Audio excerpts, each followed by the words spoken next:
네, 6월 8일 짱목과 아침수다 월요일입니다. 오늘 하루도 행복한 시간이 되면 좋겠습니다. 오늘 우리에게 주시는 하나님의 말씀은 누가복음 20장 9절부터 18절의 말씀입니다. 하나님 말씀을 다 같이 읽도록 하겠습니다. 시작! 이 비유로 백성에게 말씀하시되 한 사람이 포도원을 만들어 농부들에게 세로 주고 타국에 가서 오래 있다가 내가 이름에 포도원 소출 얼마를 바치게 하려고 한 종을 농부들에게 보내니 농부들이 종을 심히 때리고 거저보내었거늘 다시 다른 종을 보내니 그도 심히 때리고 능욕하고 거저보내었거늘 다시 세 번째 종을 보내니 이도 상하게 하고 내어 쫓은지라. 포도원 주인이 가로되 어찌할꼬 내 사랑하는 아들을 보내리니 저희가 혹 그는 공경하리라 하였더니 농부들이 그를 보고 서로 의논하여 가로되 이는 상속자니 죽이고 그 유업을 우리의 것으로 만들자 하고 포도원 밖에 내어 쫓아 죽였느니라. 그런즉 포도원 주인이 이 사람들을 어떻게 하겠느냐? 와서 그 농부들을 진멸하고 포도원을 다른 사람들에게 주리라 하시니 사람들이 듣고 가로되 그렇게 되지 말아지이다 하거늘 저희를 보시며 가라사대 그러면 기록된 바 건축자들의 버린 돌이 모퉁이의 머릿돌이 되었느니라 하며 어찌미뇨? 무릇 이 돌 위에 떨어지는 자는 깨어지겠고 이 돌이 사람 위에 떨어지면 저를 가루로 만들어 흩으리라 하시니라. 짠! 예수님이 이 땅에 오시면서 계속 이제 어려운 일들을 겪게 되죠.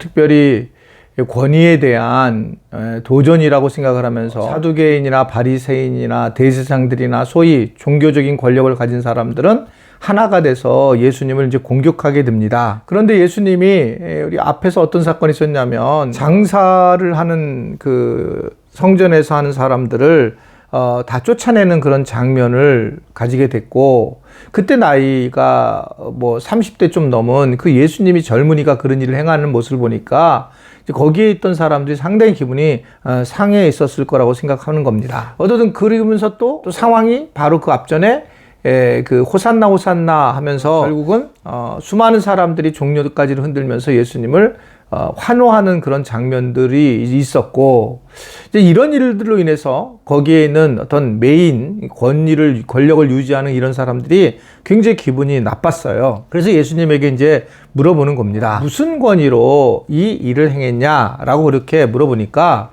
예수님이 항상 이제 반어법을 잘 쓰시는데, 나도 그러면 너에게 질문을 해볼 텐데 라고 하면서 나도 너가 이 질문에 대답을 하면 나도 대답하겠다. 요한의 세례가 하늘로부터냐 사람으로부터냐라는 그런 질문을 하게 돼요. 그러자 이들은 좀 당황을 합니다. 왜냐하면 세례 요한이 굉장히 사람들에게 인정을 받고 있었던 터였고, 그래서 아주 굉장히 유명해져 있는 그런 상황이었는데, 그런데 그가 또 거기서부터 인정을 해주게 된다면 결국은 그 부분에 대해서 자기네 권위를 잃게 되고, 또 인정하지 않게 되면은 결국 세례 요한을 인정하지 않음으로써 또 문제가 생기는 아주 그런 난처한 그런 상황이었습니다. 결국 그러면서 결론적으로 자기들이 어디서부터 왔는지 알지 못한다라고 하는 그런 이제 이야기를 하게 되는 겁니다. 자, 그리고 나서 이제 예수님이 결국은 무슨 권위로 네가 이런 일을 한지 너희에게 나도 말하지 않겠다라고 하면서 그러면서 이 이야기가 마감이 됩니다. 그리고 나온 비유가 오늘 본문에 나와 있는 포도원 농부의 비유예요. 오늘 우리가 읽은 말씀이요. 이건 너무 유명한 말씀이잖아요. 한 영화 같고 드라마 같은 얘기입니다.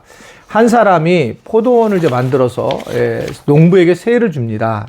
그리고 타국에 오래 있다가 이제 머물다가 포도원의 소출이 이제 어느 정도 되니까 한 종을 보내죠.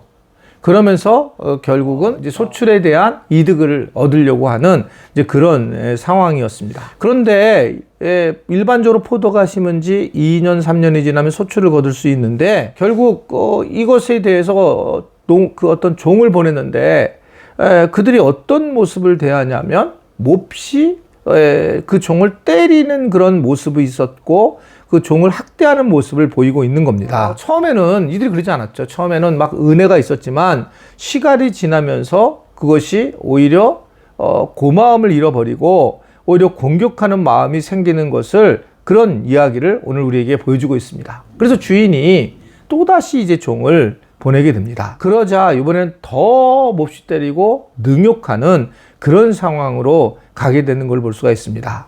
그러자 이 주인이 안 되겠다. 이제 그러면 아들이라도 보내야 되겠다. 아마 그들을 적어도 아들인데 존대하지 않을까라고 하면서 아들을 보냈단 말입니다. 그랬더니 그들이 어떻게 하냐면 의논을 하면서 상속자니까 완전히 죽여서 우리가 그의 유산을 우리 것으로 만들자 하고 포도원을 쫓아내는 후에 죽여버리거든요. 이게 이제 오늘 예수님이 자기들을 공격한 사람들 앞에 이야기하는 내용입니다. 우리는 여기서 좀 많은 것을 사실 알 수 있죠. 여기서 우리가 결국은 주인이 이제 하나님이시라는 것도 알고 있고, 거기에 있는 그 일꾼들이 바로 우리 사람들이라는 걸 알고 있고, 그 아들을 보냈다라고 하는 것은 예수님을 보냈다라고 하는 그런 이야기를 알 수가 있습니다. 그런데 사람들은 근본적으로 어떤 우리가 모습이 있냐면, 처음에는 별로 문제 없어요. 그러다가 시간이 들면서 자기 본질을 상실하는 경우가 굉장히 많이 있습니다. 그러니까 처음에는 젊었을 때는 잘 모르는 거예요. 그런데 시간이 지나면서 쌓이면서 점진적으로 자기 본질과 자기의 어떤 상황을 잃어버리고 결국 이상한 행동을 취하게 되는 게 우리의 모습이고, 실제로 많은 사람들이 그런 모습으로 살아갈 때가 많이 있습니다. 옛날에는 이제 그 시골에다 그 논 같은 거를 이제 그 자기 논이지만 이렇게 임대를 해줘서, 그래서 쌀을 갖다 이렇게 받아오게 하고 막 이랬잖아요. 저도 저희 아버님이 이제 뭐 나중에 이제 뭐 알았는데, 아버님이 쌀 장사를 하셨다고 그러더라고요. 그 서울에서.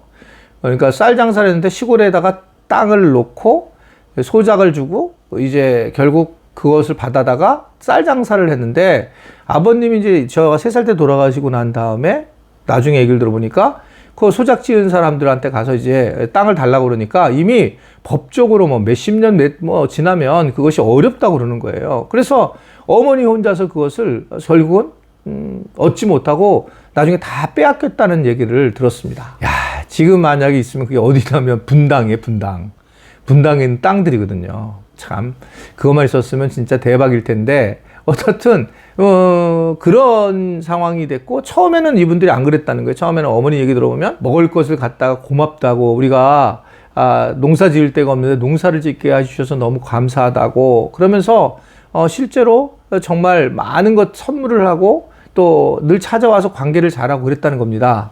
근데 시간이 지나면서 점점 이것을 자기 것으로 만들려고 하는 성향을 보게 되더라.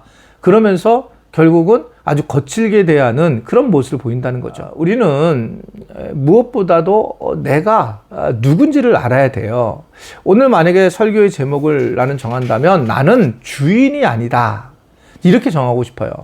한번 저를 따라할까요? 나는 주인이 아니다. 주인이 아니에요. 내가 내 것의 주인이라고 보여지지만 내가 이것을 가지고 이것을 빌려서 내가 소작을 하고 있는 사람이지 주인이 아니라는 거예요. 자, 이 자기의식만 알아도 우리는 이 세상에서 바르게 예수님을 믿고 살아갈 수 있는데, 소작인에 불과한 그런 이 사람들이 나중에 보면 아들까지 죽이는 그런 일들을 하고 있는 것을 볼 수가 있습니다. 그래서 내 정체성을 아는 게 정말 중요하다 라고 하는 겁니다. 여러분, 나의 정체성은 뭘까요? 여러분들이 저를 보게 되면 담임 목사라고 할 수도 있고, 할아버지라고 할 수도 있고, 남편이라고 할 수도 있고, 뭐 또는 우리 목사님이라고 할 수도 있고, 또는 뭐 또 학생들 같은 교수님이라고 할 수도 있고, 뭐 또 난 친구들이 친구라고 얘기할 수도 있고, 다양한 게 있잖아요. 그런데 저는 제가 가지고 있을 최고의 어떤 정체성은 뭐냐면, 나는 하나님의 자녀, 나는 하나님 앞에서 하나님의 청지기, 하나님의 종, 뭐 바울처럼 그렇게 말하는 게 오히려 가장 정확한 제 어떤 삶의 기준이다, 이렇게 생각할 수 있어요.